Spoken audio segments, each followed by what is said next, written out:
بسم الله الحمد لله والصلاة والسلام على رسول الله وعلى آله وصحبه ومن والاه ثم أما بعد. So today we have Bab al-Wakala, or the chapter on agency. Imam ibn Qudamah rahimahullah ta'ala said in the beginning of this chapter, Hukm al-Wakala, Hukm al-Wakala. And because it's a matn, usually it's an abridged text, it's a manual. They don't always start by the definition, and they don't go through the sort of the classical order. But al-wakala basically is to give authority, is for someone who is capable of a certain act or authorized to conduct a certain act, to give authority to someone who's also authorized to conduct that act on their behalf. So we have to have two people that are authorized here to conduct a certain act. One of them giving authority to the other one to conduct that act on their behalf, on the first's behalf. And the Sheikh said here in the beginning, حكم الوكالة وهي جائزة في كل ما تجوز النيابة فيه إذا كان الموكل والوكيل ممن يصح ذلك منه.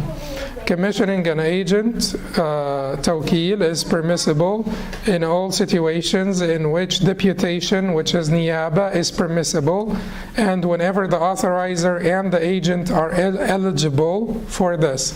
Whenever the authorizer and the agent are eligible for this.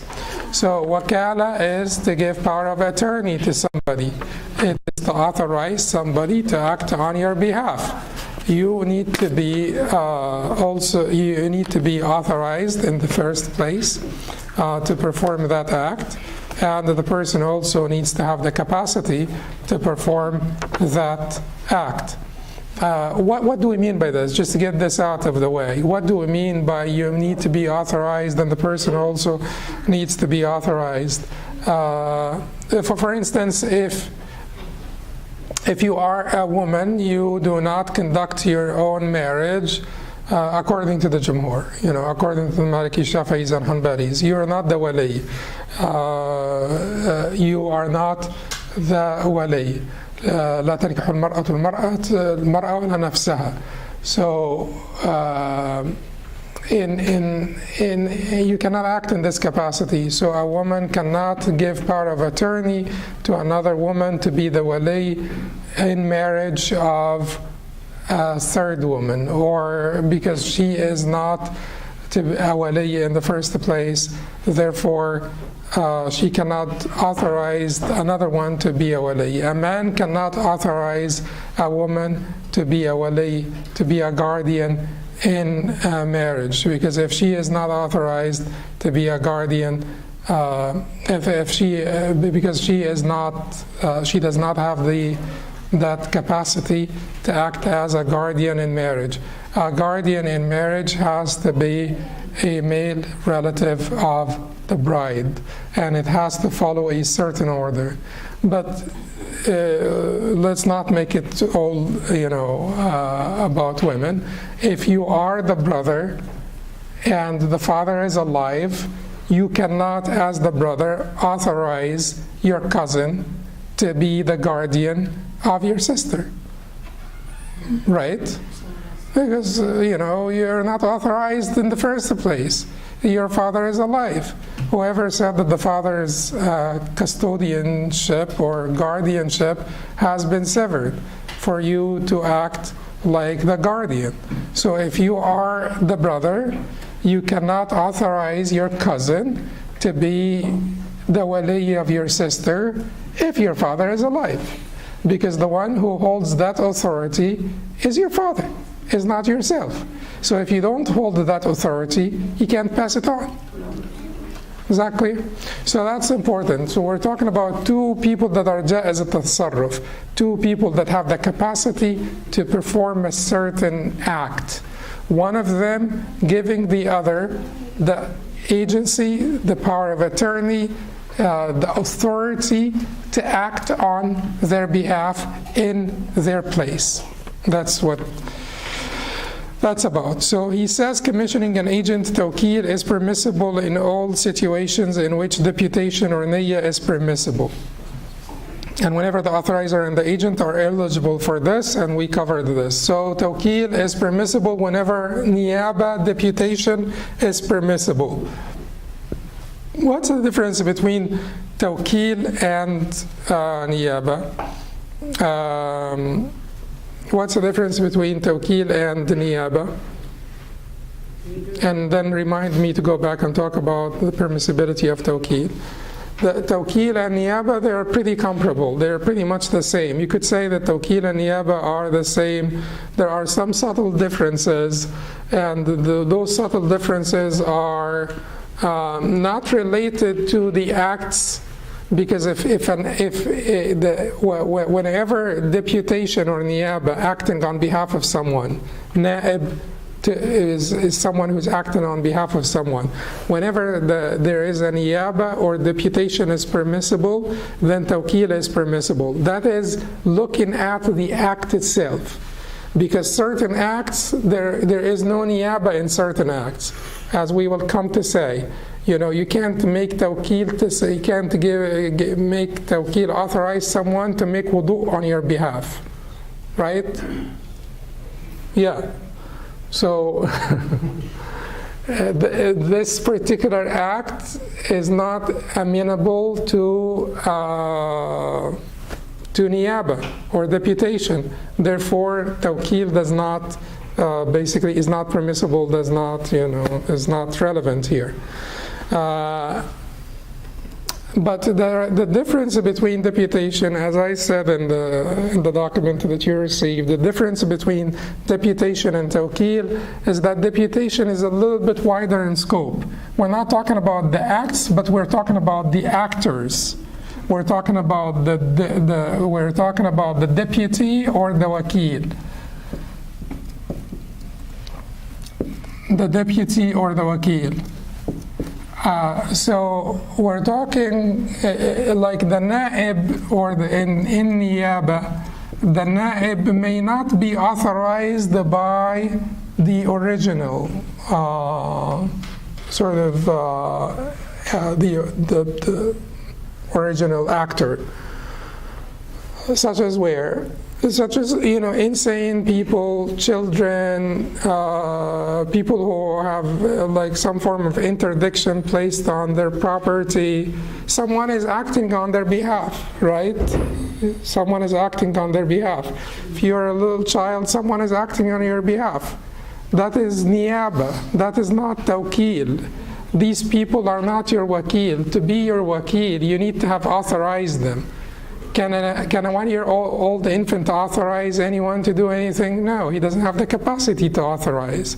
So those people will be designated for them either by the Sharia or by the ruler.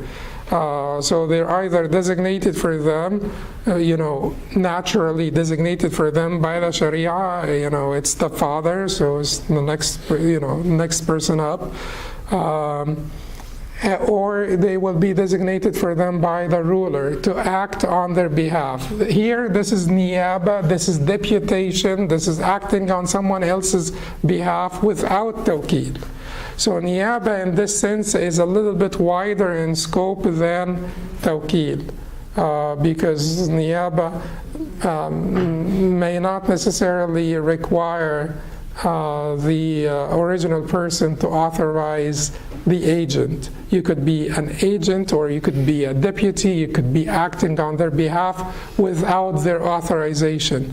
Another example is where not only that you don't need them to authorize you, you don't need anyone to authorize you, such as if you do Hajj or Umrah on behalf of your aunt, for instance. When I was in Canada, they told me in Canada they say aunt to make a difference between the aunt and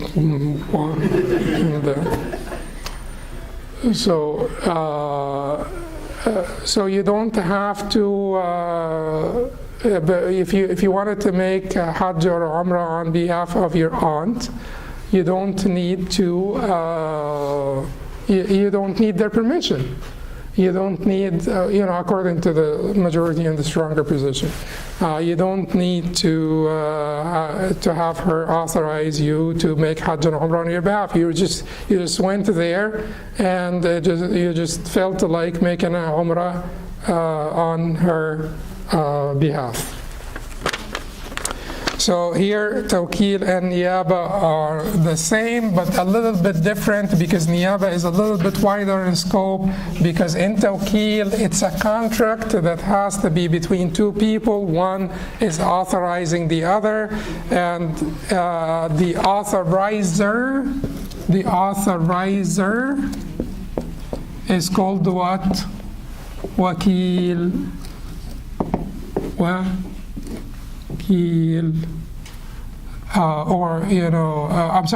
Muwakkil. The authorizer is called Muwakkil. The authorized is called Wakil. Muwakkil.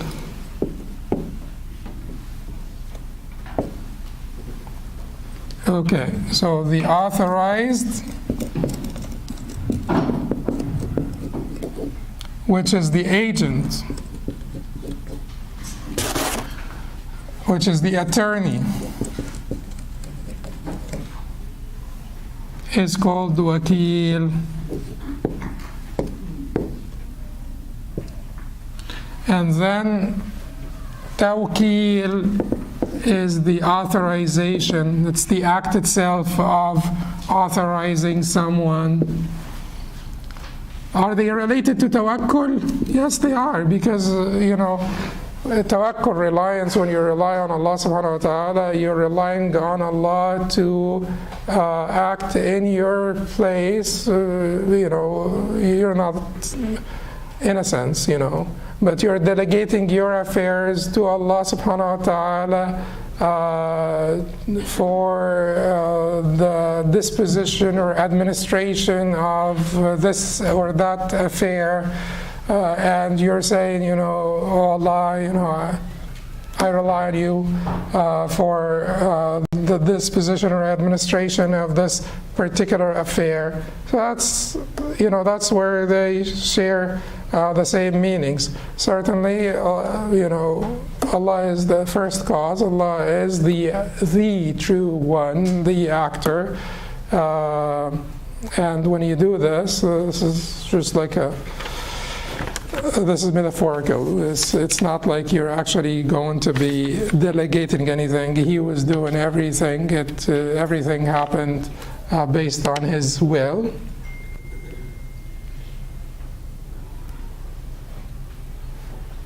Not by necessity or natural flow, because this is important. So, the relationship between the aqdar of Allah subhanahu wa ta'ala and the will of Allah is not by natural flow or necessity, and it is not by coincidence. It's neither by coincidence, like a habitual coincidence, neither by necessity. It is by irada mutajaddida. It is a free will, divine free will, that's always dynamic, that is always mutajaddida.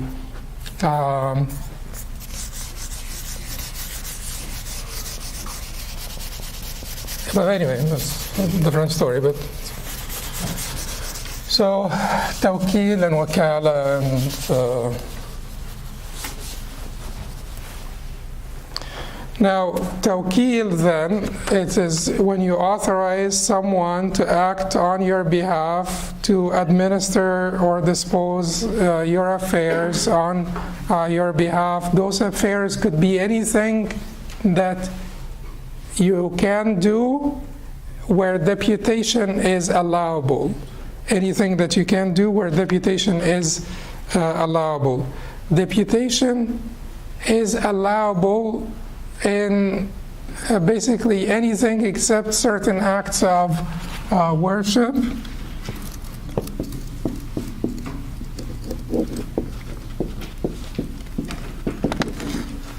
And certainly certain interactions interactions, like, like family interactions. You can't really have someone be, your sister's brother in your place, or be your wife's husband in your place, or something of that nature. Or you can't have someone be your milk son's mother in your place. These are things where deputation does not work, and therefore Tawkil does not work. Certain acts of worship as well, deputation would not be permissible in certain acts of worship. We have certain acts of worship where deputation is permissible by agreement. Which ones are those? You have sadaqah and hajj and those things, the deputation is permissible by agreement. You have certain acts of worship where deputation is not permissible by agreement. Which ones are those?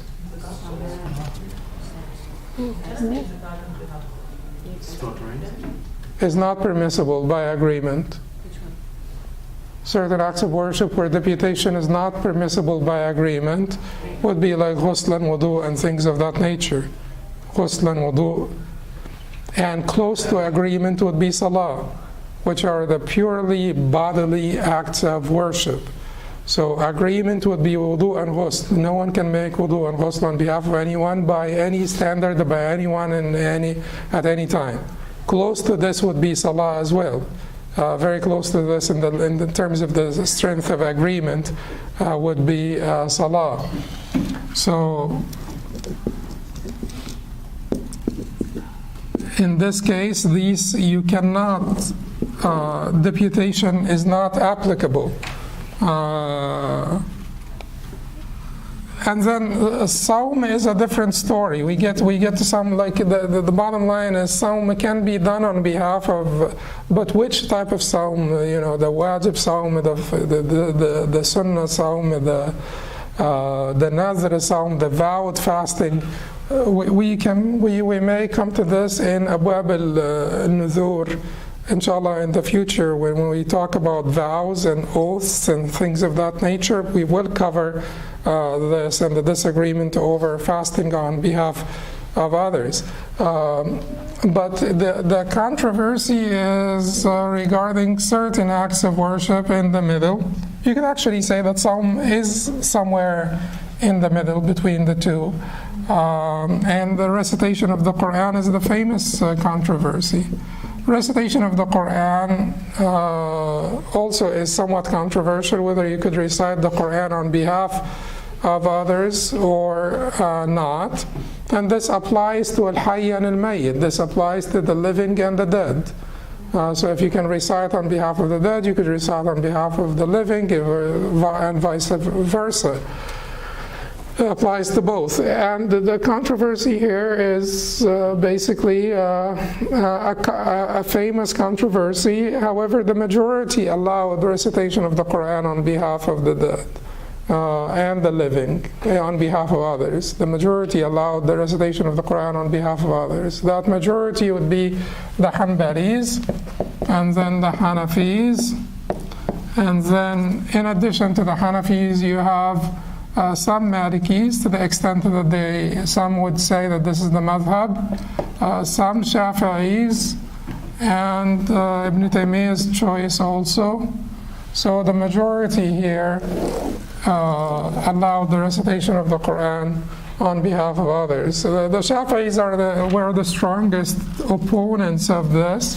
But even within the Shafi'i madhab, they would say that if you recite and then make dua for the person to get a comparable reward or equal reward, then your dua, inshallah, will be accepted. So their way around it is to say recite and then make dua for the person to get the reward, or a reward equal to not the same reward. That's the point that the Shafi'is are making, is that this reward went to you. You just can't really give it away to somebody. You recited, this reward went to you, But then you could sit down after you finish the recitation and then make dua that Allah would grant the same reward, an equal reward to so and so or such and such. And if you do this, you'll be fine according to all of them, including the Shafi'is. But that's the controversy anyway. So certain acts of worship are by agreement done on behalf of others, such as, Hajj and Umrah and Sadaqah and No, the zakah, you can do it on behalf of others if they fail to do it. It is not like, if they had, someone died and they had there is a difference between dispensing the zakat and giving the zakat. Dispensing the zakat, you could certainly dispense the zakat on behalf of others. That is dispensing, to pass it out. Versus you actually paying the zakat on behalf of others. But sadaqah, you could give your own money on behalf of others. You could give from your own money on behalf of others, and then the reward goes to them. The reward goes to them. Sadaqah is the classical one that is permissible by agreement.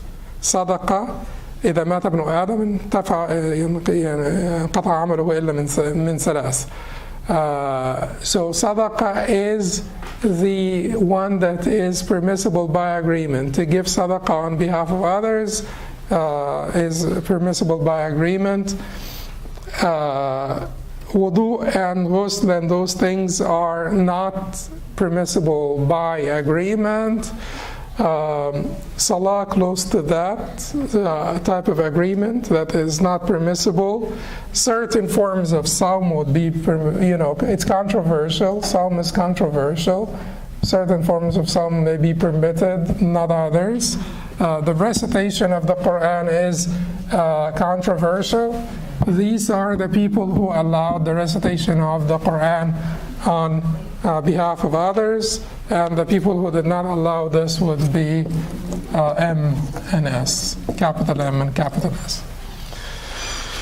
Okay, now, given that the act itself, given that you have two authorized people, two people who have the capacity to perform an act, and the act itself is an act where niyaba, deputation, is permissible. If that is the case, then Tawkil is permissible by consensus.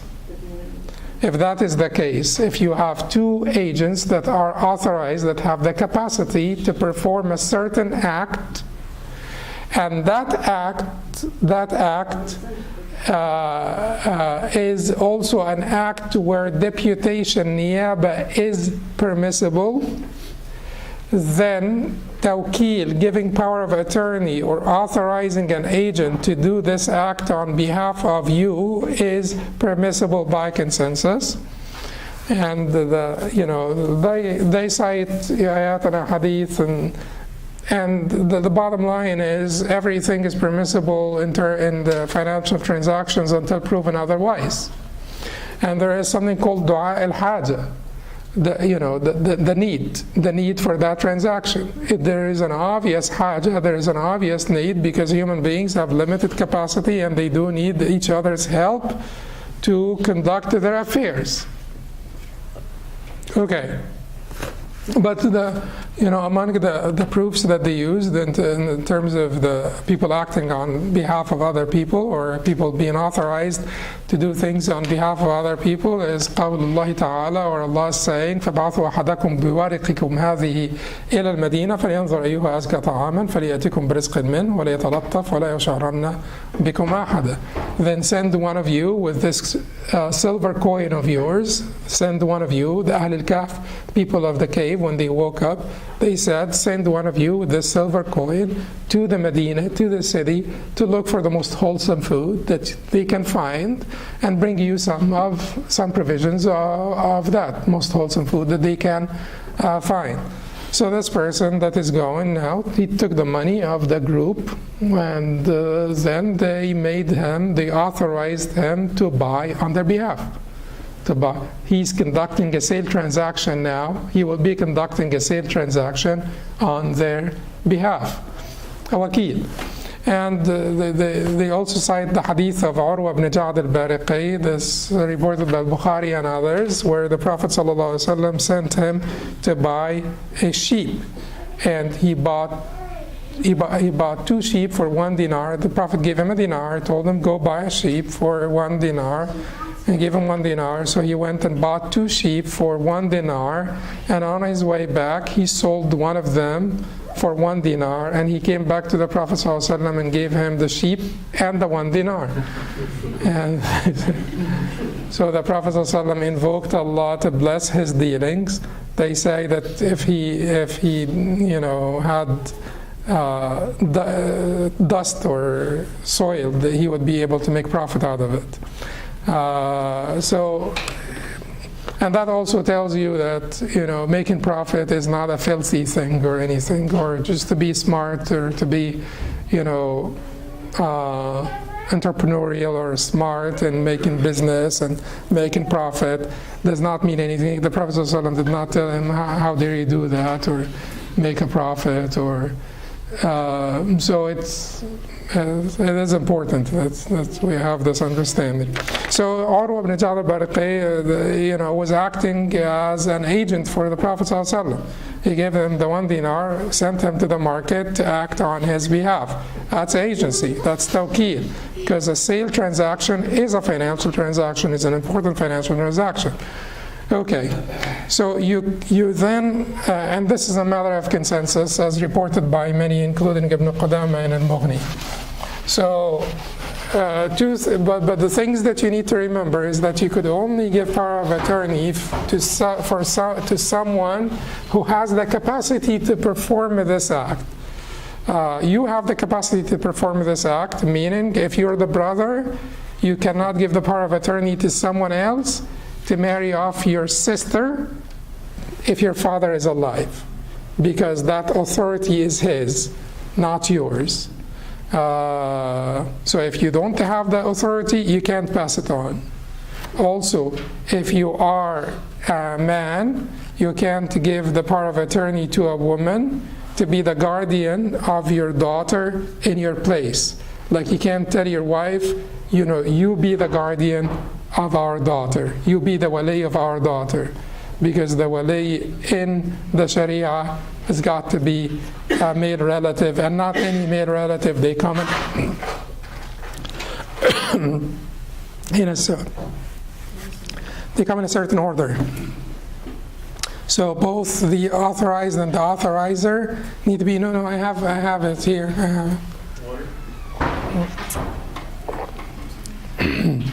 Both the authorized and the authorized, and they need to both have the capacity to perform the act, and the act needs to be one where niyaba, deputation, is applicable. Next, he said نوع العقد وهي عقد جائز يبطل بموت كل واحد منهما وفسخه لها أو فسخه له مش كده؟ فسخه له. It's talking about العقد. يبطل بكل واحد منهما وفسخه له وجنونه والحجر عليه لسفهه.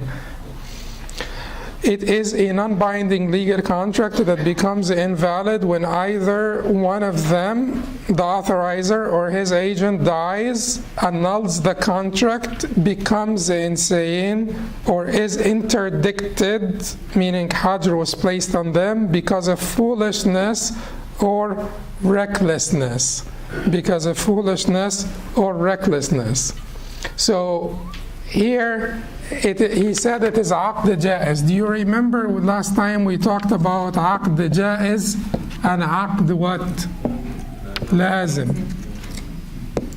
And we said aqd jaiz means non-binding. And we said aqd lazim means what? Binding. And we gave an example on al-aqd al-lazim, and we said it's like sales and rentals. So, and we said that al-aqd al-jaiz is an aqd that can be annulled, voided by either one of the two parties at any time, given there will be no harm. Because the concept, the qaida al-fiqhiyya of la darar wa la dirar is an overriding qaida. The qaida of there is no harm or reciprocation of harm is an overriding qaida. Means it has control over the other sort of rules or rulings. So, but the default for these aqd al-lazim is that they are binding. The ja is non-binding, meaning I can withdraw, you can withdraw, any one of the two parties can withdraw. He will give examples of these uqud. Al-aqd al-lazim, no, you can't withdraw unless there is a condition, stipulated in the contract, or unless we are within, a certain, we have not parted yet in a sale contract or something of that nature. So, so that is the difference between aqd al-lazim and jaiz. And he gives us here examples of al-aqd al-jaiz, the non-binding contract. Any one of us, to the two parties of the contract, can pull out from this contract anytime they want. He said, وَكَذَلِكَ الشَّرِكَةِ وَالْمُسَاقَةِ وَالْمُزَارَعَةِ وَالْجَعَالَةِ وَالْمُسَابَقَةِ. This is also the case in all non-binding contracts, such as partnership, watering trees for part of the crop, sharecropping, per job wages, which is ja'ala, and contests. And we will come to each one of those and explain them in detail when the chapter, the pertinent chapter comes. But in general, these are all different types of contracts where any party can pull out from the contract at any time. Partnership, sharecropping, watering trees for part of the fruits, ja'ala, per job wages, like if you do this for me, I'll give you that much, per job wages. Wal musabaqa, contests. Contests here means what? That if I name a prize for the contestants, for the winner among the 2 or 3 or 4 contestants, before one of them wins the contest, I can take it back. I can say, no, I'm not going to pay you. If the contest is not over yet. Non-binding, okay. But this non-binding, it does not only become void upon withdrawal of one of the two parties. The non-binding contracts also become void upon death, insanity, and interdiction because of foolishness. He mentioned the death, insanity, and he mentioned interdiction, which is hajr. So hajr because of foolishness, which is safa. Hajr li safa. Hajrun li safa. Hajr because of safa, or because of foolishness. But there is also something else, which is fisq in things that require adala. Like, shuhud, the witnesses in a marriage contract, the wali and the witnesses, and there is like controversy about this, but anyway, whoever requires adala, whoever requires religious integrity, adala, fisq will be for them a disqualifier. Fisq will be for them a disqualifier. So if someone was basically caught drinking wine, that is fisq. So they will not be, they cannot be authorized to perform an act. Someone is caught drinking wine. Can they be authorized to do a financial transaction on your behalf? Yes, because you don't require adala, religious integrity, for financial transactions. Religious integrity. What's the difference? What is the difference between that and that? If someone drinks wine, or if someone حد لقذف, for instance, that accused that chaste woman of adultery and had the had applied to them, that person will be called fasiq, right? Okay. That person is not authorized to conduct a marriage contract, because you need adala, religious integrity, for the marriage contract. Do you need adala, religious integrity, to buy, furniture, to sell furniture? No, you don't. Well, we're gonna stop the world here. You don't need religious integrity to be in the market to do your business.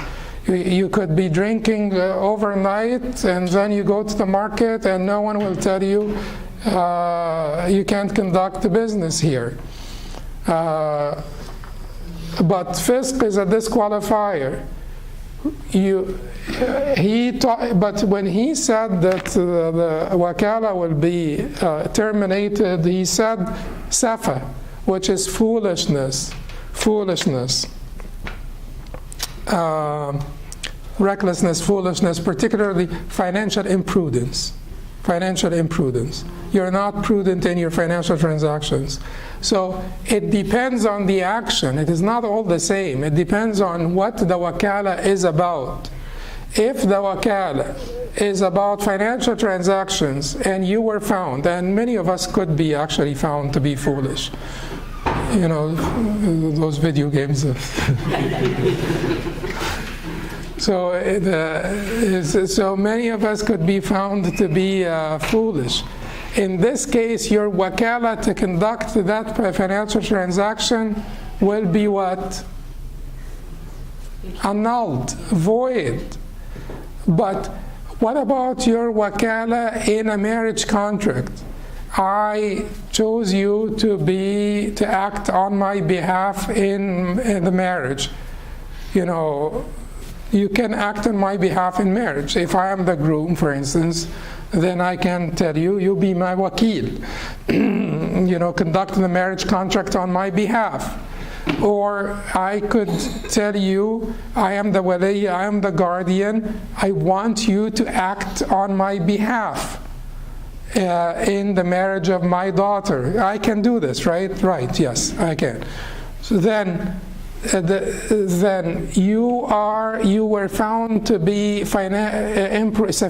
imprudent, like wasteful, like you buy stuff, like you play video games and you buy points and pay virtual points, and you pay for them and stuff like that,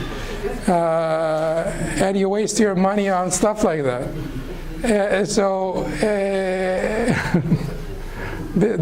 No, I'm not talking about all of the people, because I may be actually talking about 90%. No, I'm not talking about everybody who does that. But certain people would qualify. But if you were found to be safi, could you still conduct the marriage contract on my behalf? Yes, because safa does not basically, safa and fisq are two different things. Religious integrity and financial prudence are two different things. I need religious integrity in certain acts, in certain contracts. I need financial prudence in other contracts. Wherever financial prudence is needed, then the wakala will be interrupted by financial imprudence. Whenever religious integrity, adala, is needed, then the wakala with regard to these particular actions will be interrupted by fisq. Is that clear? Okay. So then what about insanity? Yes, once I become insane, then all of my wakala, all of my agents will not be agents anymore for me, because I will need someone designated as a custodian for me, to look after my interests. And this is not someone I will choose. How could I choose them if I'm insane? This is not someone I would choose. This is someone that will be designated, appointed to take care of my affairs. And death also. Because if I trusted X to conduct my affairs, it does not mean that my heirs will all trust X to conduct their affairs. Therefore, it is immediately interrupted. The wakala of X is immediately interrupted. Unless it is a special type of wakala that is called wasaya or wasi. Unless I appointed X to be my wasi, which means my manager, the manager of my bequests or my estate, executor of bequest. So my wasi, executor of bequest, will not be interrupted because I designated them for this particular job to execute that bequest after I die. So it will not be interrupted by my death. Is that clear? So wakala is a non-binding contract. You as the muwakkil, the authorizer, can pull out at any time. And the authorized, the wakil, can pull out at any time and say, I'm not your wakil anymore. Anyone can pull out any time, which means that this is a aqd jaiz, a non-binding contract. And then the Sheikh said, صلاحيات الوكيل وليس للوكيل أن يفعل إلا ما تناوله الإذن لفظا أو عرفا. The authority of the agent. The agent is authorized only in whatever is covered, verbally or by custom, by the permission given to him or her in the contract. Okay, so if I hire you as a wakil, to do a particular thing, like if I hire you as a wakil to go sell this product in the market in New Brunswick, or sell this product to Fulan, to Muhammad. I tell you, go sell this to Muhammad for 20 dinars, and then you go sell it to Ibrahim for 20 dinars. Well, I didn't tell you sell it to Ibrahim. I told you sell it to Muhammad for 20 dinars. Then that act is not authorized. You violated. But there are certain flexibilities here. If I tell you go sell it in the market in New Brunswick for 20 dinars, and you sell it in the market in Edison here for 20 dinars, then that is acceptable as long as I did not forbid you from selling it in any other market. That would be acceptable. Or as long as I do not have a particular interest, an obvious interest in selling it in New Brunswick versus Edison, or in one place versus the other place.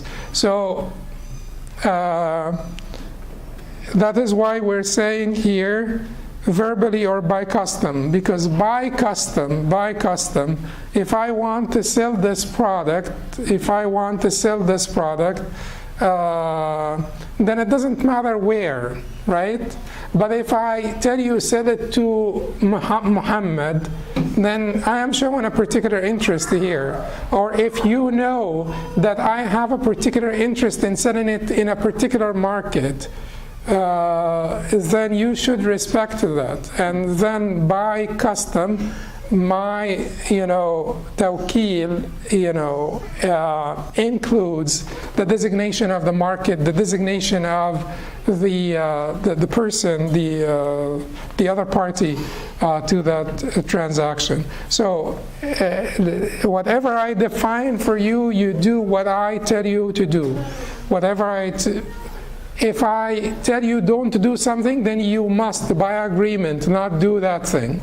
But if I leave some room, or if it is vague, then we will be looking for, the customs that govern this transaction.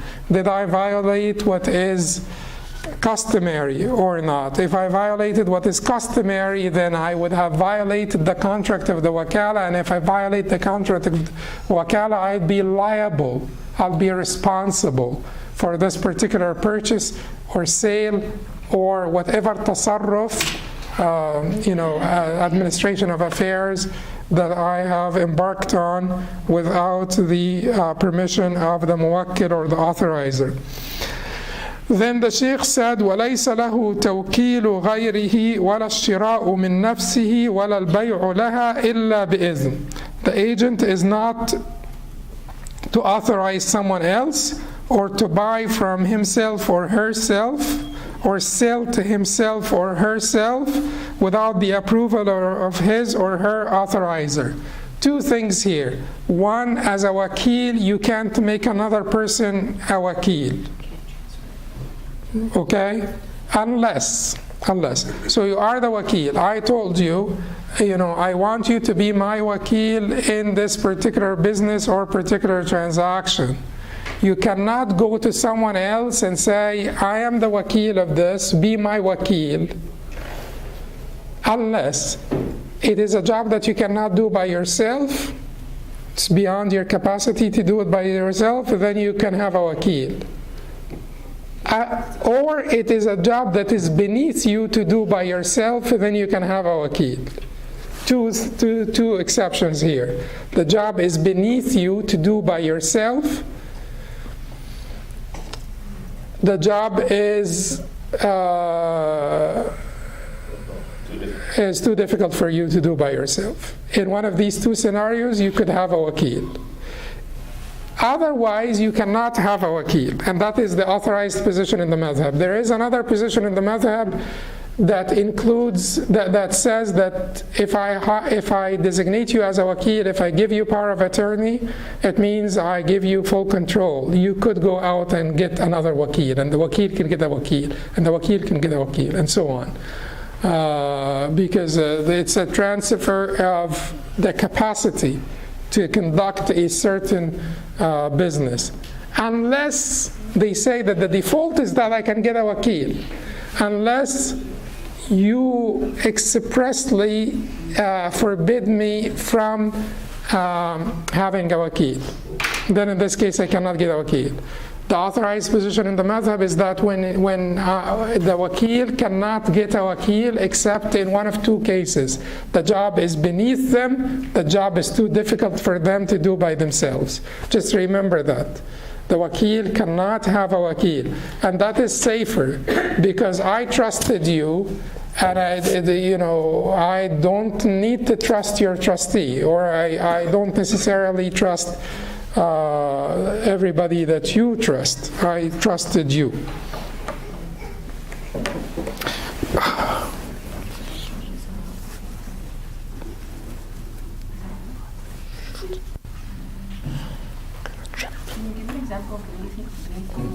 A job that's beneath you? I prefer not to give an example because it will sound a little bit too classist or too whatever. It's just that certain people, it's obvious, guys. There are certain people who would not do certain jobs because they're just, yeah.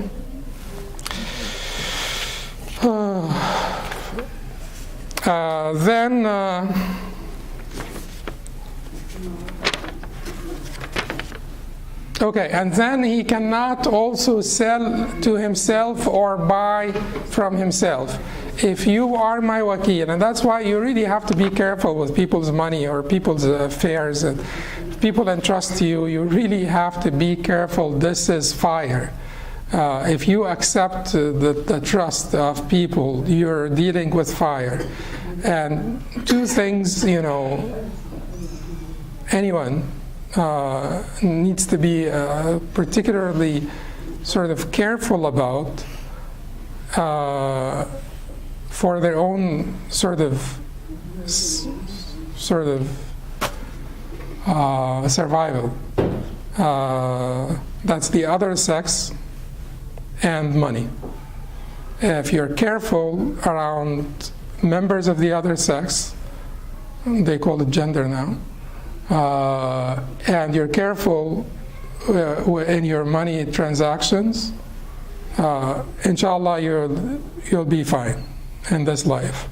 If you're not careful, don't blame anyone but yourself. Particularly if you're a religious person or a preacher or a sheikh or like an imam, but it applies to anyone.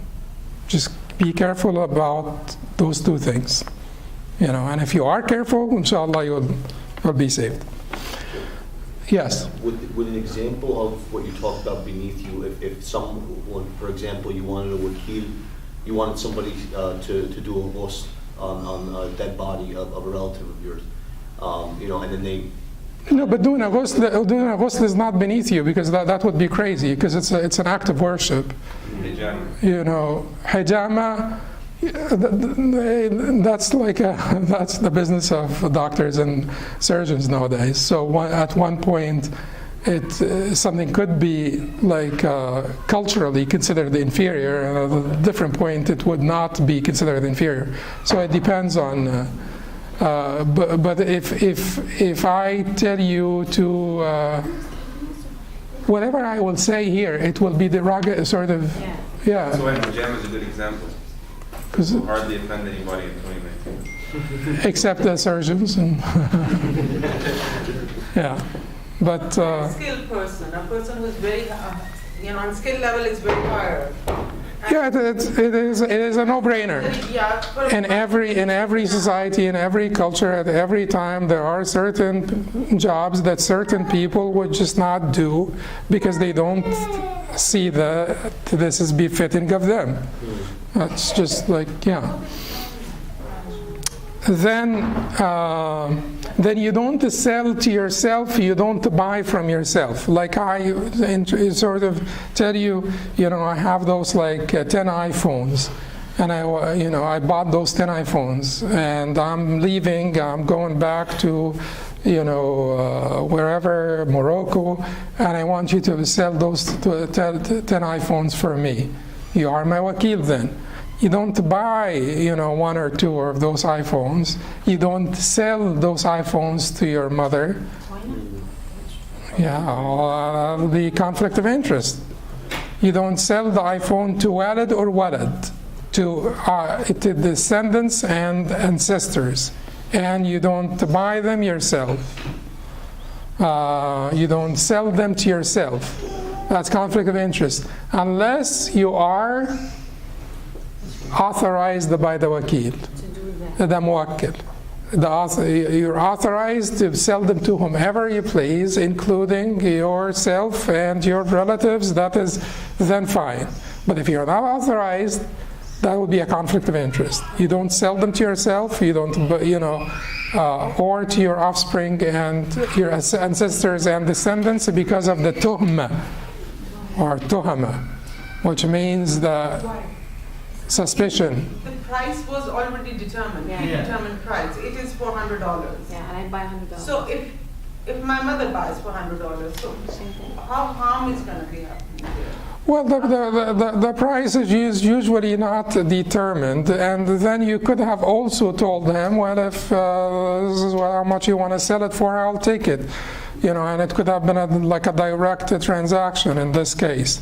In addition to this, when you give something to a wakil, you're trusting the wakil to get the best price for you.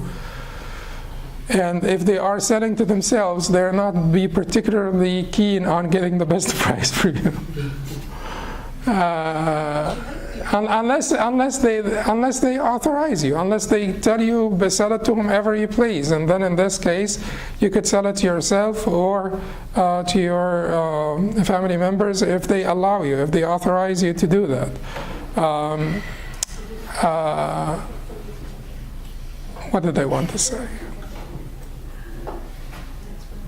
Can't sell to yourself, buy from yourself because of the tuhma or suspicion that, or the conflict of interest. I guess that's it. وإن اشترى لإنسان ما لم يأذن له وإن اشترى لإنسان ما لم يأذن له فيه فأجازه جاز وإلا لزم من اشتراه. If he or she, the agent, buys something for another without the latter's approval, it becomes a valid transaction if the latter agrees to it. Otherwise, it's binding on the one who bought it. وإن اشترى لإنسان ما لم يأذن له فيه فأجازه جاز وإلا لزم من اشتراه. If he or she, the agent, buys something for another without the latter's approval, it becomes a valid transaction if the latter agrees to it. Otherwise, it's binding on the one who bought it. So I know that you want to buy a car.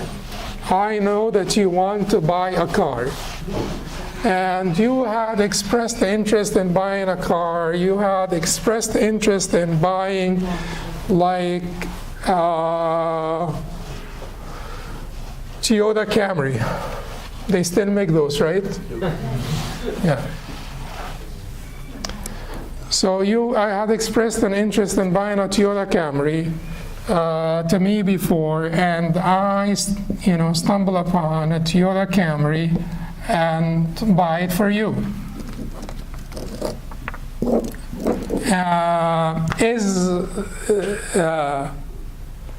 Is this transaction acceptable now? Or, you have a Toyota Camry parked in front of your door, and you have expressed interest in selling it, or maybe you didn't express interest. Someone came by and said, that's such a nice car. And, you're my neighbor, I like you, I said, you want it, yes. How much did you pay for it? And then they said $10,000. And I figured $10,000 is really a good price for this car. It's not worth $7,000 even. And then I sell it. Without his permission? Without your permission. So what is this now? I buy it, I sell it, I buy a car for you, I sell a car for you without your permission. What is this transaction now? This transaction is called tasarruf al-fuduli. It's tasarruf al-fuduli, which is basically the transaction of a non-authorized or unauthorized agent. Unauthorized agent. I didn't authorize you. You just acted on my behalf without my authorization. It's called tasarruf al-fuduli. Now, what are we going to do with this? Certainly, it is not going to be binding on me by any standard, by anyone. No one will say that this is binding on me without authorization. But will they validate this transaction? Yes. Okay, who is going to validate this transaction? Hanafis and Malikis will validate this transaction based on what? And the Hanafis, they disagree whether it is only pertinent to selling or it is pertinent to selling and buying. Hanafis will disagree whether it's only pertinent to selling, like I can sell on your behalf. Can I buy on your behalf? They will disagree over this. But the Hanafis will say that I can sell on your behalf. But whether I can buy on their behalf, they will disagree. The Malikis will be okay with this. The Shafi'is and the Hanbalis are not okay with this. The Shafi'is and the Hanbalis are not okay with this. There is another position in the Hanbali madhab that will be okay with this, and it seems that Imam ibn Qudamah is inclined to this position that is not the authorized position in the Hanbali madhab. That is like the Hanafis and the Malikis. They will approve it pending, contingent upon the approval of the original person. If I approve it, they would consider this transaction to be an approved transaction. The Shafi'is and Hanbalis said that this is not a valid transaction altogether from the beginning, because the rule, the principle that they wanted to cite here, that they invoke here is لا تبع ما ليس عندك. يا حكيم لا تبع ما ليس عندك. Don't sell that which you do not possess. It's none of your business. You don't possess it. It's not yours. And you're not authorized don't be selling it. That is a prohibition. Prohibition means invalidity, because النهي يقتضي الفساد. Prohibition would mean invalidity. If you're prohibited by the Sharia from selling that which you do not possess, then that transaction is necessarily invalid. That is what the Shafi'is and Hanbalis cited. The Hanafis and Malikis can cite the hadith of Urwa ibn Ja'd al-Bariqi, where the man went out, he bought the sheep for the Prophet ﷺ with 1 dinar, but he was not authorized to sell anything. So he sold one, and in some other reports, actually, he bought 1 sheep for 1 dinar, and then he sold it for 2, and went back to the market and bought another one for 1, and came back to the Prophet ﷺ with 1 dinar and 1 sheep. But anyway, if you take the hadith in Bukhari, the riwayah of al-Bukhari, he bought 2 sheep for 1 dinar, and then he went and sold 1 sheep that belonged to the Prophet, that did not belong to him. He bought on behalf of the Prophet ﷺ. Now he has 2 sheep that are owned by the Prophet ﷺ. So he sold one of them without the Prophet's permission. When he went to the Prophet invoked the blessings of Allah subhanahu wa ta'ala in his dealings. So the Hanafis and Malikis have a point here. They're saying that that's what exactly Urwa did. He acted without being authorized. The Hanbalis are trying to come to a middle position. Sometimes they say that if you're authorized to do one thing, you're authorized to do something that is like it. So Urwa ibn Ja'd al-Bariqi was authorized by the Prophet ﷺ to purchase the sheep, and he acted within the vicinity of his authority. He acted within the vicinity of his authority. But someone who is not authorized to do anything, I did not entrust you with anything. I never talked to you about anything. You are my neighbor. How come you sold my Camry? Whoever.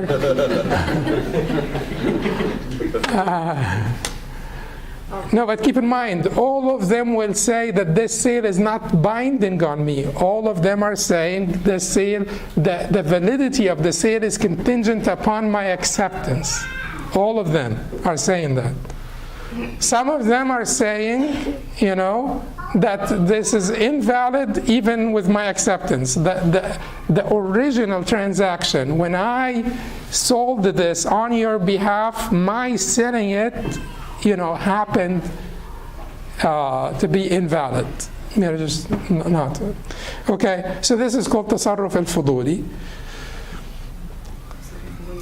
Certainly, the take-home message here is that to not be fuduli, just because it is controversial, it is complicated, unless you're really confident that the person will be very comfortable and happy, then it looks like if you're really confident, like you're Urwa ibn Ja'd al-Bariqi, you're prudent, you know what you're doing, and you found the luqta.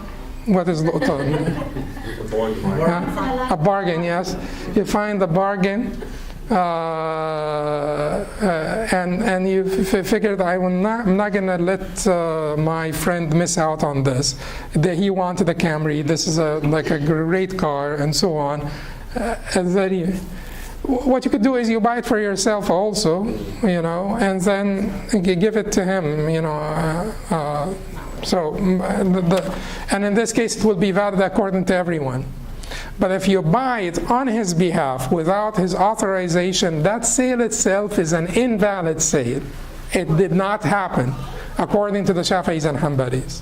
It only happened according to the Hanafis and Malikis, pending my approval.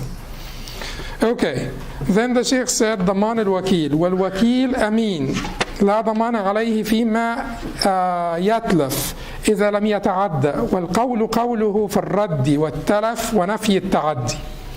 Liability, ضمان of the agent. The agent is a trustee who bears no liability in case of damage as long as he or she does not transgress. The agent's word is legally trusted concerning refunding, damage, and denial of transgression. So we will take his word over your word. If he's your wakil, your authorized agent, we will take his word over your word. Why? If you have no bayyina, if you have no proof, and it is your word against his word, we will take the word of the wakil, the authorized agent. Why? Because when you hired him, that is a testimony. That is your testimony that this is someone that you trust. We should trust him also. If we are the court and you hired him as a wakil, you authorized him as your wakil, who would be a better witness for him than you? You're in disputation now. It's your word against his word. You have no proof. He has no proof. Word against word. But all we know is that you hired him as your wakil. So you have entrusted him. And if we had to accept someone's word, we will accept his word. Makes sense, right? It makes sense. There is one exception here. In the Hanbali madhab, if you were hired for a compensation, which we will come to it, that the wakil can get a compensation, then we will still take your word over the word of the authorizer, except in one case. If you say that I returned the property to them and they deny it. Because when you return, if you say that I returned the property, their property, I returned it to them, but they denied. They give you money, they give you property, they give you something to do something with it. You say, I returned it to them, they deny. In this case, if they were acting as your wakil without compensation, we will still take their word that you returned the property to the muwakkil or to the authorizer. But if you were acting as a wakil for compensation, if you are also getting paid or you have some self-interest, then we will not accept your claim that you returned the property to them until you prove it. Why? Because you should have been more careful. This is a business now. You were given compensation, and if you took their property, you should ask for like bayina. You should ask for like a sort of like something that they have received a receipt or something that you have returned the property to them. Clear? And you should always do this so that we're not always just like wasting our time in disputation. You should always write everything and be very careful. But he said al-Wakil Amin. Al-Wakil Amin meaning what? A trustee. Al-Wakil Amin meaning a trustee. I want you to just remember, because this is an important principle. There is something called Yad Amana, and there is something called Yad Ariya. Ariya. Yad Amana and Yad Ariya. So, what is the difference here? Yad Amana, Yad means hand. Amana means trust. Ariya means a borrowed item, a loan. If you take something for your interest, this is a ariya. Tasta'ir minni, something. You borrow something from me. That is for your interest, right? You're responsible for it until you return it back to me. If it is a trust, you're responsible for it in one of two cases. One he mentioned here, but the other one he did not mention, but it is valid, it is applicable, he did not mean to ignore it. Negligence or transgression. Wrongdoing or negligence. Wrongdoing or negligence. Now, al-wakil, whatever the wakil has, you give the wakil something to do, to sell or to do something with it. To fix it, to sell it, to do something with it. Whatever he has, this is his yad, his hand now, who is possessing this, is yad amana or yad ariya? Yad amana. This is an amana now, this is a trust. You trusted him with this. It's not like he took it for his own purpose, but you trusted him with this. If this is a mortgage, amana or ariya? Amana. Amana. If you give this as like a guarantee of payment or security or something, it's still amana. If this is a wadi'a, you left it with me for safekeeping, like amana or ariya? Amana, for sure, amana. You know, you left it for me to take care of it. It's amana.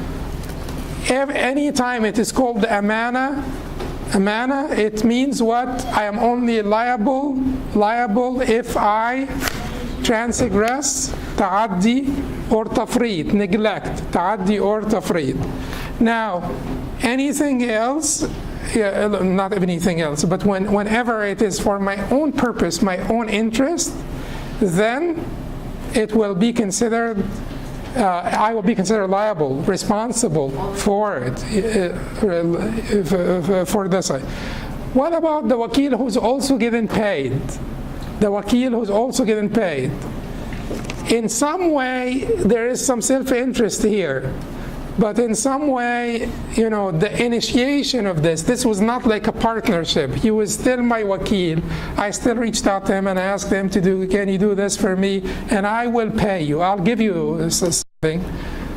They will consider it still yet the amana. They will not consider this, the wakil, to be responsible. They will not consider the wakil to be liable. But I told you, one thing that is different is that when he returns the property, if he's getting paid, he will have to get a receipt that he returned the property. The property was his payment, or the property was the trust? The property, what? The property was the payment? His pay, or the property was? No, the property was the whatever that the authorizer gave him to take care of it, fix it, sell it, do anything. Then finally, so the wakil then is trusted. He will not be liable except if he transgressed or neglected. وإذا قضى الدين بغير بينة ضمن إلا أن يقضيه بحضرة الموكل. If the agent pays a debt without evidence, he or she becomes liable unless the payment is made in the presence of the authorizer. So the authorizer owed money to someone. I owed money to Danny.